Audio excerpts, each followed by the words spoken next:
Reencuentro, tenemos que hablar. Hoy es viernes 13 y aunque no es Día de Muertos o Halloween, el país está de terror. En lo particular, con la elección judicial, que requiere de nuestra parte un episodio especial, porque no ha pasado un solo día sin que nos enteremos de cosas, y es que tuvo de todo. Desde acordeones más efectivos que formulario de física, al grado que hasta nuestro queridísimo ex líder y el primer damo lo usaron, pero ni así pasaron. Así que no se pierdan este episodio que les adelanto, está de terror. Cuando las cosas se ponen feas, algunos toman bandos y otros tomamos precauciones, pero cada uno de nuestros lados tiene personas y la realidad de estas personas es única y diferente a la del otro, y por eso no podemos ver las cosas de la misma forma. En Reencuentro decidimos hacer Contrapropuesta, un podcast con la visión ciudadana de las cosas que no están tan mal y una dura crítica a las cosas que no están tan bien o que de plano no están nada bien. Y por eso este medio lo hacemos ciudadanos que, como tú, buscamos ver las cosas desde su justa dimensión, sin lados, sin ideologías y sin que nos digan qué decir o qué pensar, por lo que los invito a formar aquí una nueva opinión ciudadana de lo que nos dicen que pasa en México y en el mundo, pero tomando en cuenta lo que vemos y vivimos todos los días. Yo soy Rafa Acevedo y los invito a que se queden hasta el final de este episodio 19 de la temporada 4 de Contrapropuesta, que es una producción de Reencuentro, un medio 100% ciudadano y 100% plural, donde expresamos lo que pensamos y a veces, como no todo es política, nos reencontramos en espacios que creamos para coincidir como personas, como ciudadanos y como mexicanos, pero siempre reconstruyendo como sociedad lo que los pinches políticos corrientes de todos los lados, partidos, ideologías y de todas las épocas nos han quitado. Y esto es la confianza en nosotros mismos como ciudadanos. Hoy es martes y los martes grabamos Contrapropuesta. Luego, nuestra productora, Monse Chávez, @MonseChávez G, le echa unos polvos mágicos al episodio para que, además de estrenarlo en video en YouTube y Spotify, y en audio en YouTube Music, iHeartRadio y Amazon Music, lo estrenemos en vivo este viernes 13 a las 6 de la tarde en mi cuenta, también en TikTok, que es @RAcevedom. Al terminar, se arma la mesa ciudadana con los que se alcancen a subir al panel en TikTok para que hablemos sobre los temas que tratamos en este episodio. Y los invitamos porque, aunque estemos de acuerdo en algo o en nada, tenemos que hablar. Y tenemos que hablar si queremos una nueva nación de ciudadanos libres, seguros y sanos. Si todo sale técnicamente bien, cuando estrenemos este episodio de Contrapropuesta será viernes 13 de junio de 2025 y por lo tanto nos quedarán 202 días del año, mientras que a la presidenta Claudia Sheinbaum le restan solamente 1937 días para hacer que la OEA haga rollitos sus opiniones y se las coma como sushi. Quédense hasta el final para los anuncios parroquiales y suscríbanse a este canal. Denle like al episodio y sobre todo compartan nuestro contenido con su familia y amigos, ya sea por WhatsApp o por cualquier otra plataforma, porque así, además de ser más y más ciudadanos informados, nos ayudas a mantener nuestra libertad editorial. Y mientras podamos, vámonos a la información. Contrapropuesta. Temporada 4, episodio 19. Viernes 13. La elección judicial. Ciudadanos, esta única nota de episodio especial a la que yo titulé Viernes 13, la elección judicial. El país más democrático del mundo. Cada año, The Economist Intelligence Unit emite un estudio llamado Índice de Democracia. El más reciente es de 2024. La calificación va de 0 a 10 para determinar el puntaje. Se toman en cuenta varios factores como el proceso electoral, pluralismo, funcionamiento del gobierno, participación política, cultura política y democrática y libertades civiles. Este estudio se realiza en 167 países. En la lista de 2024 se expone que los 10 países más democráticos, de acuerdo con los valores obtenidos en los rubros que ya les mencioné, son, en primer lugar, Noruega con 9.81 puntos, Nueva Zelanda con 9.61 puntos, Suecia con 9.39, Islandia 9.38, Suiza 9.32, Finlandia 9.30, Dinamarca 9.28, Irlanda 9.19, Países Bajos 9.00 y no es México el 10º lugar aunque la presidenta nos siga diciendo que sí, porque el último lugar es Luxemburgo con 8.88.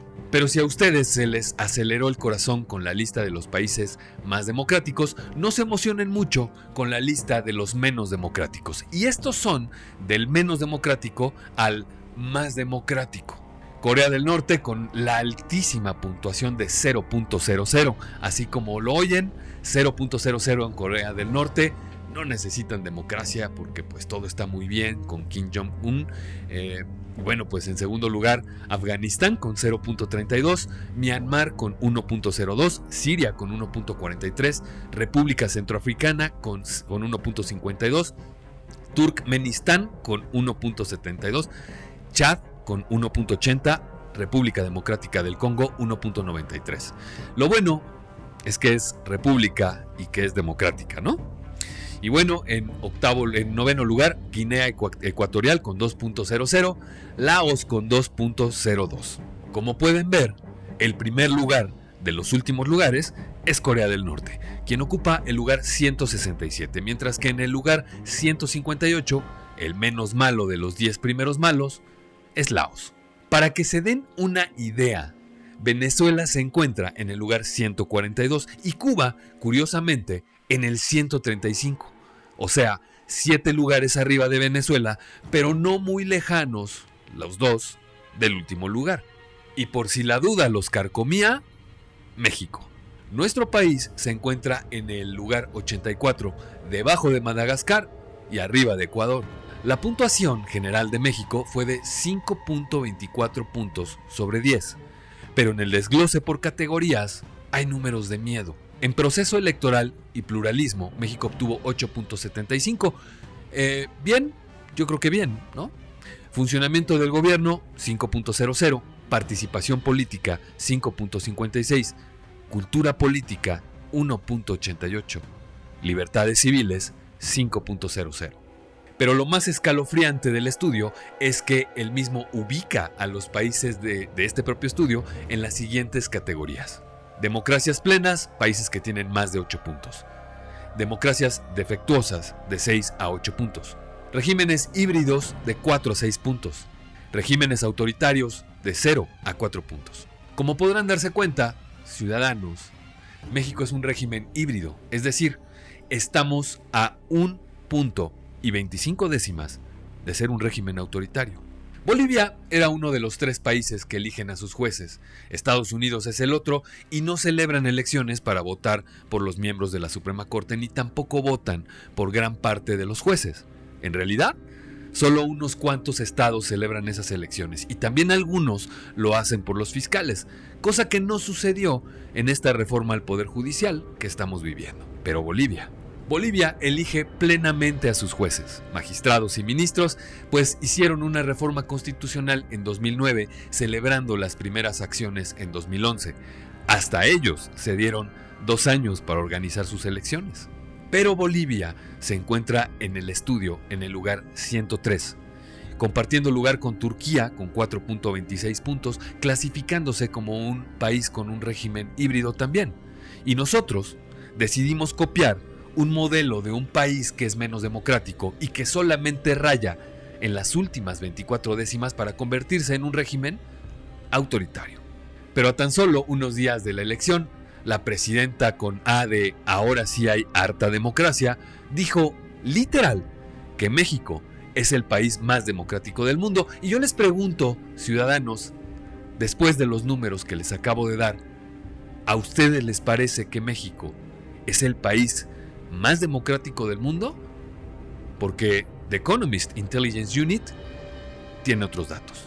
Ciudadanos, y el proceso ya lo hemos platicado mucho en este espacio, desde la reforma hasta las ridículas campañas que en algunos casos vimos por parte de los aspirantes.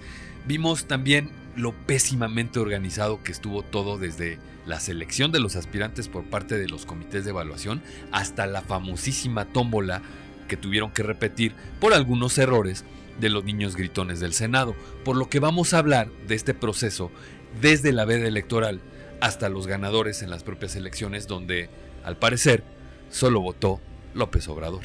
Pero antes, tenemos que poner el dedo en la llaga, porque en el país más democrático del mundo solo votó el 13% del padrón electoral. Y este es solo el número de la participación para ministros de la Suprema Corte y casi el mismo número para los otros puestos en la contienda, lo que hace que esta participación sea histórica. Pero tenemos que poner antes el dedo en la llaga, porque en el país más democrático del mundo solo votó el 13% del padrón electoral, y este es solo el número para la participación en la votación de ministros para la Suprema Corte, y casi el mismo número, sí, para los otros puestos en la contienda, lo que hace que esta participación sea histórica, pero histórica por baja, pues el descontento de la gente con la reforma solo permitió que con acarreos dificultosos la gente fuera a votar, aún y con un acordeón, cosa de la cual les voy a platicar más adelante. Tensa calma, casillas vacías por largos espacios en el día, no hubo reportes de violencia electoral ni ningún tipo de incidente, excepto por el complicado formato de las boletas, que para la cantidad de adultos mayores que votaron sí se me hace un crimen y de los peores. De las cosas de notar es que el expresidente Andrés Manuel López Obrador regresó de su retiro para ir a la casilla que le tocaba y llegó con una guayabera blanca y notablemente más gastadón y gordito y con un papelito en la mano que dejó ver así como que no queriendo la cosa, lo que resultó en un acordeón escrito a mano en una simple hoja de papel. Por supuesto, comentó que está escribiendo un nuevo libro, del cual seguramente va a vender más copias que J.K. Rowling, y con lo cual podrá justificar que Jesús Ernesto pueda tener carteras y tenis caros, y por supuesto también estudiar en Inglaterra, porque con los millones de dólares que le van a pagar por su libro, pues yo creo que con eso le alcanza. Y pues vamos a ver si es cierto que venden esos libros, o a ver si no los terminan regalando como siempre. Ahora, yo no sé cómo es que puede escribir el expresidente un libro si con trabajos usa un teléfono celular. Pero una joya de la balconeada fue cuando la presidenta con A de Haber Imberbe, haz la toma para el otro lado, fue a votar en compañía del cadáver de la...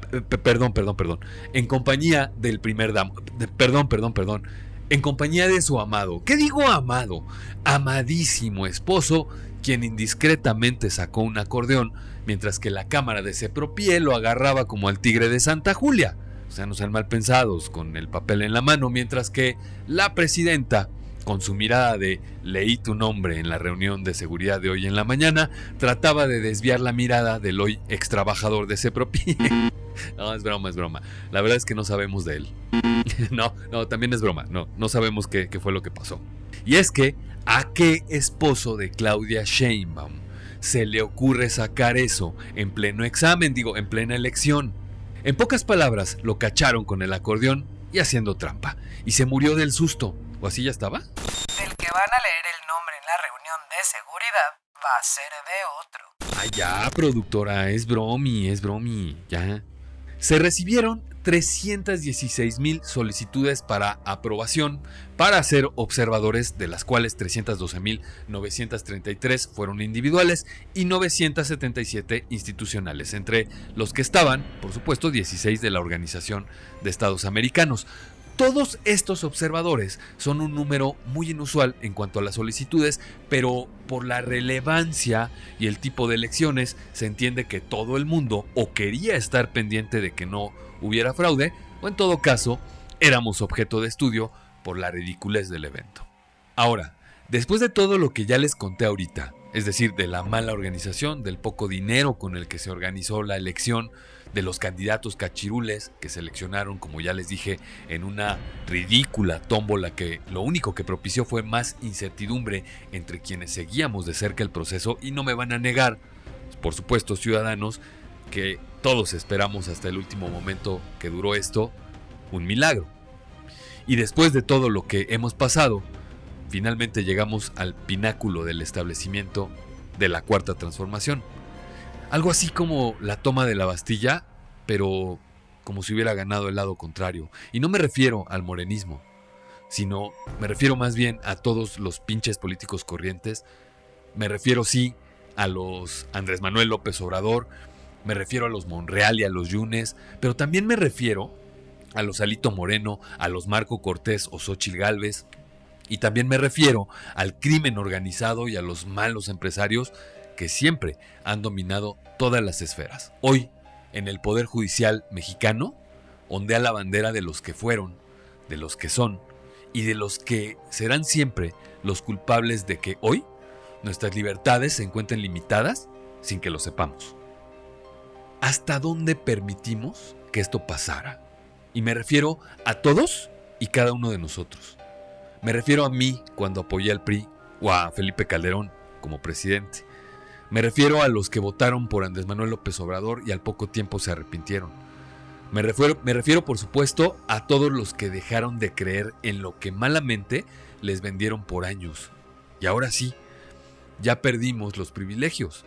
Y no son los privilegios que los AMLovers dicen que tenemos o que teníamos. Me refiero a los privilegios que los propios AMLovers perdieron también. Y finalmente llegaron los resultados. Y si bien es cierto que ya sabíamos, en el caso de los ministros, sabíamos quiénes iban a quedar, también lo es para quienes no apoyamos este teatro, que los resultados no fueron lo esperado. Con 6.1 millones de votos hizo lo que ninguna otra de las candidatas puntero en las encuestas hizo.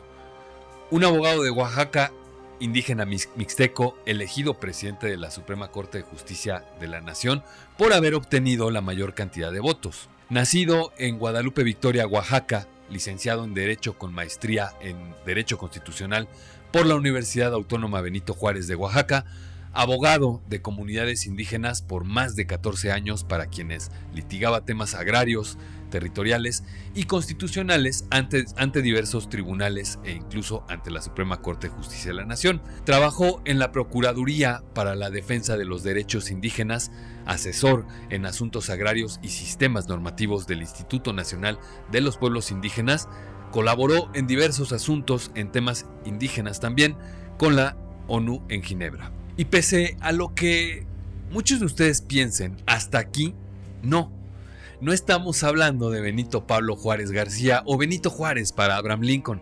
Me refiero a Hugo Aguilar Ortiz. Y si de casualidad lo toman ustedes por un Benito Juárez, que no se les olvide que, como dice Joaquín Galván, de quien les voy a hablar más adelante, sería un Benito Juárez instrumentalizado y no un defensor honesto.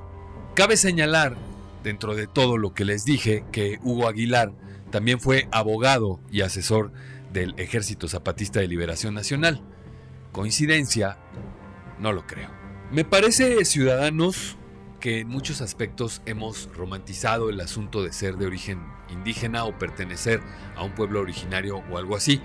Y es que así nos programaron. Me parece que en muchos aspectos hemos romantizado el asunto de ser de origen indígena o de pertenecer a un pueblo originario o algo así. Y es que así nos programaron, ciudadanos. Nos dijeron que deberíamos estar orgullosos de nuestras raíces, pero que había quienes las conservaron mejor. Y entonces, el hombre civilizado tiene la obligación de proteger su cultura y sus raíces. Aunque la realidad es que esto no pasa. Y al final, terminamos por etiquetar a esa minoría, que son los descendientes de las culturas originarias, como una minoría desvalida, que requiere cuidados, que requiere tratos especiales. Y sí, pero no los que los políticos les han dado. Y se los digo de este modo porque va a ser tremendamente desconcertante lo siguiente que les voy a contar de este digno representante de los pueblos originarios ahora en la máxima magistratura de la justicia de la nación. Porque ser el ganador no viene solo. Por supuesto viene con tu historia, y con tu historia tus muertitos en el armario. Y vamos a hacer, ¿qué les parece este mini iceberg del nuevo presidente de la Suprema Corte de Justicia? El primer nivel de este iceberg, o de algo que quiero llamar puntos críticos sobre Hugo Aguilar, es sin duda su cercanía con el partido oficialista, en lo particular con Andrés Manuel López Obrador y Claudia Sheinbaum, lo que supone una muy mala señal sobre la no independencia y sobre la politización de la Suprema Corte de Justicia. El siguiente nivel de este iceberg es su altísimo desempeño en una elección donde nadie lo conocía. Y es que, como les dije, hubo denuncias de que se repartieron en todas partes, y repito, en todas partes, acordeones para que las personas votaran tal y como se marcaba en este singular e ilegal documento que el INE ya nos juró por su mamacita santa que va a investigar. Y con decirles que hasta acordeones comestibles se repartieron para que después de votar la gente se los comiera y no quedara, por supuesto, evidencia de la conducta ilegal. Les cuento esto en este nivel del iceberg porque Hugo Aguilar encabezaba la mayoría de los acordeones que se repartieron por todo el país a través de varias agrupaciones políticas y no políticas, pero reitero, esto se trató de un delito que se dio en todas partes de la República y tenemos que señalar que ni con esto lograron una votación mayor. Pero peor aún fue que esto fue claramente planeado desde las más altas esferas del morenismo nacional y sin duda, si ellos fueran los que estuvieran del otro lado, ya los veo llamando a paro nacional. En este tercer nivel del iceberg de Hugo Aguilar, les cuento que el medio Bloomberg reportó que Aguilar planea no usar la toga que caracteriza a los jueces, magistrados y ministros, y que en su lugar usará vestimenta indígena. Y vuelvo a lo mismo que les comentaba de la romantización, sobre la romantización de ciertas cosas, y entre ellas el tema de los pueblos originarios y asuntos indígenas, porque entonces damos lugar a esto, a que cualquier persona pueda incluso cambiar los simbolismos como el uso de una toga, solamente por llamar la atención. Atención que Hugo Aguilar ya tiene, y lo único que sí logra es degradar la impartición de justicia. La toga no se usa por moda. Vaya, hay libros muy malos, pero hay libros dedicados a la toga. La toga, para quienes no lo sepan, es un símbolo de autoridad, de imparcialidad y sobre todo de dignidad judicial. Y no digo que lo que vaya a usar Hugo Aguilar no sea digno. Lo que estoy diciendo es que en la corte, en donde se imparte justicia, la justicia de la nación, se debe usar una toga que represente la dignidad judicial, no la dignidad de los pueblos indígenas, que se supone que ya está representada con haber elegido a un miembro de esa minoría. Vaya, hasta la magistrada usaba toga. Y desde mi punto de vista, esto es lo mismo, aunque algunos otros digan que no, porque seguimos hablando de símbolos y representación de los mexicanos. La toga también representa la autoridad del Estado, la autoridad del juez que actúa en nombre de la ley y no a título personal. El uso de algo diferente a la toga es indistintamente personal, pero para Claudia Sheinbaum esto es solamente un acto cultural. Pero si hay algo que me repatea entre los ojos, es que estos personajes no entiendan de tradición. Vienen y se duelen de que no se respetan sus tradiciones y costumbres, pero Hugo Aguilar rompe la tradición y costumbre de usar una toga en un recinto judicial. Y señores, Hugo Aguilar nunca ha sido juez. El cuarto nivel de este profundo y mega profundo iceberg es que Hugo Aguilar fue quien realizó las consultas indígenas para la construcción del Tren Maya y el corredor interoceánico. Es decir, Hugo fue quien se encargó de convencer a los habitantes de estas regiones de permitir el proyecto, pero lo hizo a través de una consulta que, según la ONU, organismo con el que ya les dije que trabajó, no cumplió con los estándares internacionales de consulta libre, previa e informada, como en la elección del Poder Judicial. Evidentemente, Hugo se defendió de estas denuncias, pese a que también hubo otras irregularidades en la consulta. Irregularidades que terminaron por beneficiar los proyectos cuestionados por comunidades y ambientalistas. Pero el último nivel del iceberg, o por lo menos el último conocido, es muy, pero muy profundo, ciudadanos, porque resulta que al señor representante de los pueblos originarios se le acusa de encubrir a funcionarios del Instituto Nacional de los Pueblos Indígenas vinculados a acusaciones por abuso sexual. Según Joaquín Galván, también activista indígena, Aguilar habría desestimado denuncias formales, incluyendo la de Sandra Domínguez, quien desapareció y posteriormente fue hallada sin vida. Cabe señalar que Galván afirma que cuando su compañera Sandra Domínguez denunció a los funcionarios, el equipo jurídico del INPI, encabezado por Hugo Aguilar, ofrecieron un cheque abierto a cambio de su silencio. De ese tamaño, el currículum de Hugo Aguilar, de quien se rumoró que dijo que Su cédula profesional está en trámite, así como la cédula de su maestría. Sin embargo, no encontré información tangible al respecto, por lo que se los dejo como un mero rumor que, de confirmarse, pues sería aún más profundo este nivel del iceberg, porque definitivamente no podemos tener, ya no digan un presidente de la Corte sin cédula, a cualquier juez de cualquier poder judicial sin cédula. Pero, ciudadanos, les voy a ahorrar el flagelo de hablarles acerca de los demás, y es que a 3 de ellas ya las conocen por su vida y milagros, de los cuales también hemos hablado en este su podcast de confianza, quedando la lista de ministros de la Corte de la siguiente manera: Hugo Aguilar Ortiz, de quien ya hablamos ampliamente; Lenia Batres, quien va a ser quien mantenga la paz seguramente en la Corte cuando todos se agarren a guamazos; Yasmín Esquivel, quien ya quien ya adoptó varias ideas para mejorar sus tiempos de respuesta en las sentencias; Loretta Ortiz Alf, quien se quedó más lejos de la presidencia de la Corte que caminar en el túnel de la ciencia del Metro La Raza; Sara Irene Herrerías, de la que no tenemos más información, al igual que de Giovanni Azael Figueroa Mejía, profesor, investigador y coordinador de doctorado de Derecho en la Ibero; Irving Espinosa Betanzo, cercano a Clara Brugada y a Ernestina Godoy; Arístides Rodrigo Guerrero García, quien se autodenomina el ministro Chicharrón. Y esperemos que sea chicharrón porque en efecto está preparado y no porque va a tronar. Güey, ¿quién se llama Arístides, cabrón? Quienes en los famosos acordeones, en la mayoría, si no es que en todos, los que ganaron estaban indicados. Es más, ganaron en el orden en el que venían indicados. Así es que, si usted, ciudadano, se pregunta si hubo fraude o manipulación de ese exitosísimo 13%, tenga por seguro que no es cierto y que la culpa la tiene Donald Trump, que mandó a la CIA a repartir los volantes o los acordeones. Ahora bien, quiero que imaginen la cantidad de asuntos que traen en rezago, más la cantidad de asuntos que se vayan acumulando, más la cantidad de asuntos que no sepan cómo van a resolver y se rezaguen. Esto puede implicar una crisis de menos y un colapso en el peor escenario en el sistema judicial, lo cual llevaría a un crecimiento en el inicio de peticiones de seguimiento en la Corte Interamericana de Derechos Humanos, manifestaciones, malestar social y, en todo caso, el torcimiento del sistema de justicia, además de las sentencias a modo que ya todos sabemos que vamos a tener sobre los grandes asuntos de interés nacional. Pero quiero retomar con ustedes el tema del 13%, porque a mí hay algo que no me deja tranquilo de este número, además de los acordeones, por supuesto, y de los acarreos. Por Claudia Sheinbaum votaron 36 millones de personas de un padrón de 100.5 millones de votantes.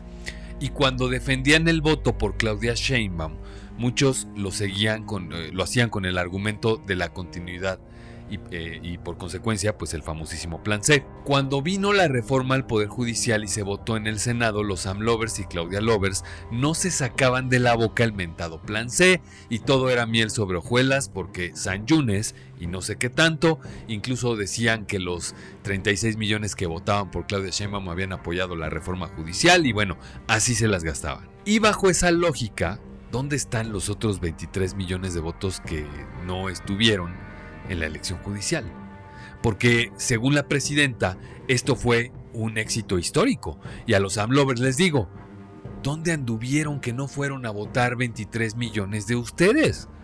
O de plano, les va tan bien con la 4T que se fueron de vacaciones al extranjero porque aquí no estuvieron. Pero eso no es todo. No estamos hablando todavía de los votos nulos. Y les doy un dato rápido mientras le dan like a este episodio y lo comparten. Los votos nulos fueron más que los obtenidos por cualquier candidato. 47.976.253 votos nulos. Nada más esa cantidad. Y ustedes se preguntarán, ¿cómo es esto posible si solo votaron 13 millones de personas? Pues esto solo es posible con las cifras del bienestar, porque en el INE, para el conteo, se les ocurrió la maravillosa idea de expresar el conteo en número de votos por votante, es decir, cada votante tuvo que tomar hasta 39 decisiones y cada decisión es un voto, por lo que tenemos más votos que habitantes en el país, y de ahí que se llegara a la cifra de 458 millones de votos, de los cuales 11% fueron nulos o no utilizados y varios de ellos anulados, hasta con dibujitos del juego Among Us o recordatorios a los pinches políticos corrientes sobre su alma mater o algo así. El 11% de 458 millones es 50 millones 358 mil votos, lo que me lleva a preguntarme, ¿a qué le llamamos éxito? ¿A qué le llama la presidenta éxito cuando la gente no respaldó con participación ciudadana?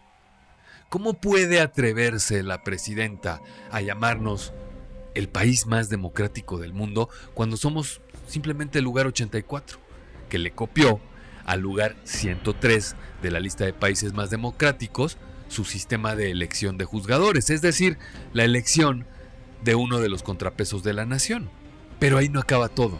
Hace unos momentos les hablé sobre los observadores de la OEA, la Organización de Estados Americanos, de la cual México forma parte. Pues bien, resulta que la OEA emitió sus observaciones, como era de esperarse, y no tienen la idea del nivel de informe en cuanto a lo que dice. Los invito a que lo vean, por supuesto, directamente en la página de la OEA. 37 hojas de pura sabrosura que ustedes no se pueden perder, porque nos ponen barridos y regados desde mi punto de vista. Pero la presidenta no se pudo quedar en paz con el informe, porque les mandó decir que tomaran su opinión, la hicieran un rollito bien apretado y de preferencia lo introdujeran lenta y cuidadosamente en las urnas, pero de quejas y sugerencias que la presidencia tiene debidamente instaladas a un lado de la chingada, o sea, a un lado del rancho del expresidente. Y a pregunta expresa sobre si México saldría de la OEA, la presidenta dijo que es algo que no se ha contemplado. Pero lo que al parecer le cayó más gordo a la presidenta sobre el informe fue que en el mismo se expresa la recomendación de no replicar el modelo mexicano de elección popular de jueces y magistrados en otros países de la región. Si ustedes son presidentes de algún país, ciudadanos, y están viendo esto, primero lean el informe completo y luego no sigan el ejemplo de nuestro gobierno, y si tienen dudas, repitan el paso 1 mientras que la OEA les canta este consejo te doy, porque tu amiga la OEA soy. Y bueno, ciudadanos, pues ya hablamos de todo este proceso, ya vimos qué fue, cómo lo vivimos, no hablamos de otros detalles que ustedes ya conocen a la perfección. Es un tema muy complejo el asunto de la elección en el Poder Judicial, es quizás la pérdida de una gran parte de la democracia, no de toda la democracia. Hemos visto campañas insultantes a cualquier tipo de inteligencia, ¿no? Hemos visto candidatos relacionados con el crimen organizado, candidatos como ya lo vimos, como Hugo Aguilar. Vean nada más los muertitos en el closet de Hugo Aguilar. Y esto es lo público. ¿Qué hay de lo que no sabemos? Porque también ya salieron las etnias yaquis, ¿sí? Creo que las etnias yaquis, a decir que es un represor, que es un violentador de los derechos indígenas y que es un corrupto. Ese es el que va a presidir la Suprema Corte de Justicia de la Nación, pues ahora que resultó ganador. No solamente va a ser ministro, también va a presidir. Y les repito, como les dije hace unos momentos, Hugo Aguilar nunca ha sido juez. Hugo Aguilar nunca no tiene ni 2 días de carrera judicial. Vaya, hasta por lo menos un poco Yasmín Esquivel, por lo menos un poco Loreta Ortiz, por supuesto, que también pues, traía ahí el tema de ser política, pero Hugo Aguilar no.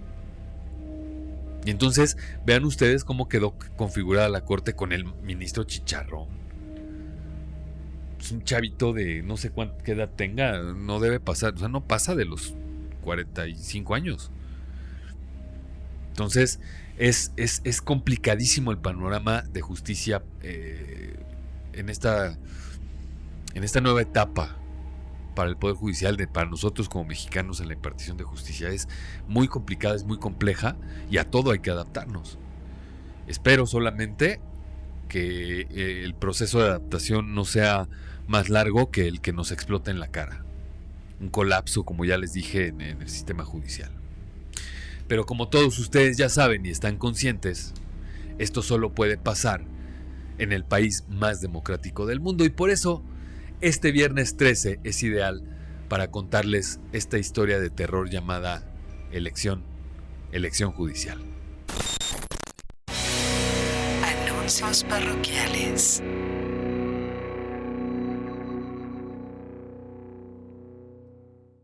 Ciudadanos, bienvenidos a los anuncios parroquiales traídos a ustedes por nuestro orgulloso patrocinador, Porrito Craft. Y el primero de ellos es invitarlos a Reencuentro Diario, por supuesto, como todas las semanas, de lunes a viernes, alrededor de las 9:30 de la mañana, ahora sí, a las 9:30 de la mañana. ¿Y por qué los invito así tan particularmente? Porque estrenamos formato en Reencuentro Diario. Ya lo pueden ver. Primero, ya lo pueden ver también en YouTube, aquí mismo en YouTube, o como dicen los mamones de los artistas, en mi casa, en YouTube. No, es que siempre quise decir eso, ciudadanos, perdón. Bueno, el chiste es que ya estrenamos Reencuentro Diario con un nuevo formato, también aquí en YouTube, como les decía, y también en TikTok. Entonces, a las 9, entre 9 y 9:30 de la mañana pueden ir a @MonseChavesG en TikTok, @RAcevedoM en TikTok, y aquí en YouTube, @MonseChavesG también, y @Rafa.acevedo. Si ustedes están en este canal, suscríbanse, denle like, por supuesto, a este episodio también. Suscríbanse para que les llegue la notificación de cuando estemos en el en vivo, en la mañanita, para leerles las principales portadas de circulación nacional y de deportes con mi querida Kao, @YesCasal en TikTok, con Y y con K. Bueno, ya todavía no tiene canal en YouTube, pero pues la vemos también aquí mismo en YouTube en Reencuentro Diario. No se lo pueden perder, es un nuevo formato, está muy chingón, es otro esfuerzo más de Reencuentro, por supuesto, de nuestra productora, que quedó muy chido, y hemos recibido muy buenos comentarios. Así es que también, si se perdieron las portadas, pueden consultarlas ahí mismo en mi canal o en el canal de la productora. Consultan ahí mismo si se las perdieron por horario o si van desfasados, si las empezaron tarde, pues obviamente las pueden ver desde el principio, y con unas nuevas cortinillas que están bastante buenas. También mi querido Abdel participó en esto. También un saludo a Julieta Infante, que también hizo ahí algunas voces. Así es que este es el primer anuncio parroquial. Y el segundo anuncio parroquial es, por supuesto, también, como todas las semanas, invitarlos a Toma Clandestina los lunes a las 9 de la noche. Ya terminaron la saga de... Lo que pasa es que este episodio, también por temas de trabajo, este episodio, y justamente del ajuste que hicimos de Reencuentro Diario, pues tuve que otra vez tomarme una semana para ofrecerles este episodio 19 de Contrapropuesta. Sin embargo, la programación, les quiero contar que en Toma Clandestina, porque de eso estábamos hablando, ya se vio la saga de Harry Potter. Ya hice mi petición, una petición más de hablar sobre Fuego contra Fuego. No les adelanto nada, espero que me digan que sí en la producción de Toma Clandestina. Pero mientras, vengan los lunes a las 9 de la noche a Huachicolear Cine. #Huachicoleando Cine con Toma Clandestina en la cuenta de mi querido Abdel, @Abdel.Morales, Abdel con doble E. Y en la cuenta también de mi querido amigo del cine, @amigo del cine. Así es que no se lo pueden perder. Y bueno, pues el tercer anuncio parroquial es que vayan, por favor, aquí les dejamos el QR de Porrito Craft para que vayan a la tienda, se acerquen. De hecho, ya este fin de semana es el Día del Padre, y bueno, espero que hagan sus pedidos, aunque sea desfasadito, porque también podemos enviar a toda la República en Porrito Craft. Así es que hay unas cosas muy chidas, de gran calidad y sobre todo únicas, porque las diseña y las fabrica a mano nuestra artesana y productora Monse Chávez. Así es que no se pueden perder lo que hay en la tienda de Porrito Craft, y pídanlo porque cada pieza es única y cada pieza tiene un tiempo de fabricación. Ya ustedes lo verán en las fotos, pero mejor que lo tengan así tangible en sus propias manitas. Y bueno, con esto vámonos a la Contrapropuesta Playlist, solamente que hoy no es es Contrapropuesta Playlist, pero mejor quédense a verlo. Contrapropuesta Playlist.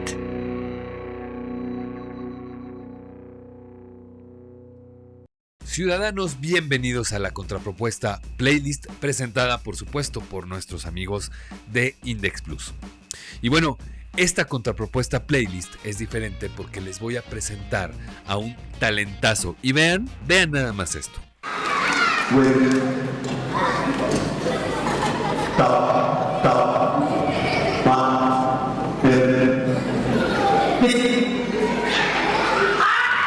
Andrei Averyushkin Jr. es un artista visual y musical que, como ya vieron, usa unas pelotas y una batería para su show, el cual se encuentra en YouTube y otras redes como SoundCloud, donde tiene la música de sus presentaciones. Su estilo es una mezcla entre performance, art, teatro y malabares musicales, destacándose por la sincronización de ritmo y destreza visual. Desafortunadamente, ciudadanos, pues no tenemos más información sobre este artista, pero si quieren ver más, vayan a su canal y vean otros 3 videos, a su canal de YouTube, vean otros 3 videos que tiene y podrán ver también videos de otros usuarios o shorts que lo han grabado en sus presentaciones, así que no se lo pierdan porque seguramente estaremos escuchando pronto de este artista visual. Ciudadanos, se acaba la información, pero no los temas, y cuando son tocados desde el lado ciudadano seguramente vamos a discrepar, pero siempre tenemos que hablar, así que nos vemos la próxima semana. A nombre de Monse Chávez en la producción de este podcast ciudadano, @MonseChávez_G, Abdel Morales en los contenidos, abdel.morales, yo soy Rafa Acevedo, @RAcevedoM, los 3 en TikTok, y les doy las gracias por haber compartido con nosotros este nuevo episodio de Contrapropuesta por Reencuentro, @ReencuentroMX, también en TikTok. Y no dejen de suscribirse a mi canal y denle like a este video, pero sobre todo compártanlo para que cada vez seamos más ciudadanos, haciendo más fuerte este medio, también ciudadano. Por lo que no me queda más que recomendarles que escondan las cosas de valor, cierren puertas y ventanas, o si lo prefieren, no saquen los brazos porque ya vamos de bajada. Así que por lo menos disfruten de lo no votado, porque más ciudadano que nunca. Esto fue el episodio 19 de la 4ª temporada de Contrapropuesta por Reencuentro. Reencuentro, tenemos que hablar.